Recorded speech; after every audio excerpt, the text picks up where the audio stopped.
Welcome back guys. তো ভিডিওর প্রিভিউতে দেখা ফটোগুলোর মতো কিন্তু আপনি চাইলে আপনার ফটোগুলো খুব সহজে এআই এর মাধ্যমে এক ক্লিকে এডিট করে ফেলতে পারবেন। সো কীভাবে এডিট করবেন আজকে এই ভিডিওটাতে দেখিয়ে দিতে চলেছি। সো আজ এই ভিডিওটা কতটা গুরুত্বপূর্ণ হতে চলেছে বুঝতে পেরে গেছেন আশা করছি।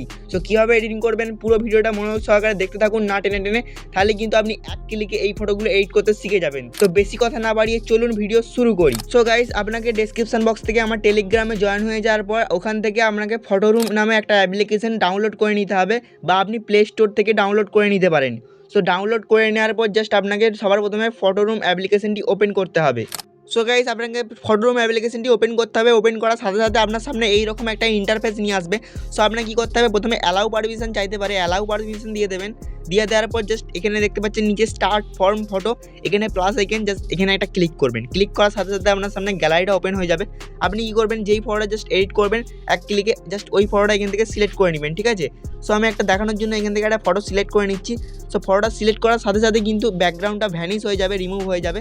তো রিমুভ হয়ে যাওয়ার পর আপনাকে কী করতে হবে, এখানে ইনস্ট্যান্ট ব্যাকগ্রাউন্ড দেখতে পাচ্ছেন একটা, এখানে জাস্ট একটা ক্লিক করতে হবে। ক্লিক করার সাথে সাথে এখানে কিছু ট্রেন্ডিং ব্যাকগ্রাউন্ডে অটোমেটিক সেট হয়ে যাবে। আপনি নিচের দিকে নামিয়ে আনবেন এটাকে।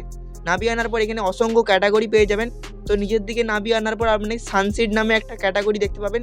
এটাতে ক্লিক করলে কিন্তু আপনাকে অসাধারণ কিছু ব্যাকগ্রাউন্ড মেক করে দেবে। তাছাড়া আপনি পছন্দ মতো অন্য ব্যাকগ্রাউন্ডগুলো ইউজ করতে পারেন, মানে ক্লিক করবেন অটোমেটিকলি এডিট হয়ে যাবে। সো আমি কী করছি, এখানে সানসেট এখানে ক্লিক করছি। ক্লিক করার সাথে সাথে দেখতে পাচ্ছেন এটা কিন্তু 4টে ফটো অটোমেটিক আমাদের এডিট হচ্ছে।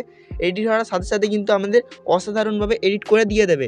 সো দেখতে পাচ্ছেন আমাদের কিছুক্ষণের মধ্যে ক্লিক করার সাথে সাথে এডিট করে দিয়ে দিয়েছে। এই 4টের মধ্যে যদি আপনার একটাও না পছন্দ হয়, আপনি কী করবেন, জেনারেট ফর মোর এখানে জাস্ট একটা ক্লিক করে দেবেন। ক্লিক করার সাথে সাথে কিন্তু আরও 4টে অটোমেটিকলি এডিট হতে শুরু করে দেবে। তো দেখতে পাচ্ছেন আরও 4টে অটোমেটিকভাবে অসামভাবে এডিট করে দিয়েছে। এই ফটোগুলো দেখে কেউ চিনতে পারবে না যে এডিট করা হয়েছে, মনে হবে যেন ডিএসএলআর দিয়ে তোলা হয়েছে। সো এই ফটোগুলো আপনি গ্যালারিতে এক্সপোর্ট করার জন্য জাস্ট যেই ফটোটা আপনার পছন্দ হয়েছে এই ফটোটাতে ক্লিক করবেন।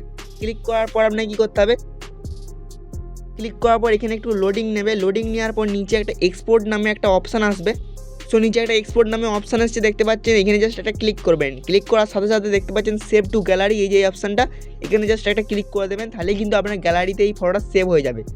সো আজ এই ভিডিওটা যদি একটু উপকার হয় তাহলে ভিডিওটাতে একটা লাইক দিয়ে দেবেন, এবং আরও নতুন নতুন ভিডিও দেখার জন্য সাবস্ক্রাইব করে পাশে থাকা নোটিফিকেশন বেল আইকনটা অবশ্যই অন করে রাখবেন। সো আজকে এই পর্যন্তই, দেখা হচ্ছে পরে কোনো ভিডিওতে। ততক্ষণের জন্য টেক কেয়ার, বাই।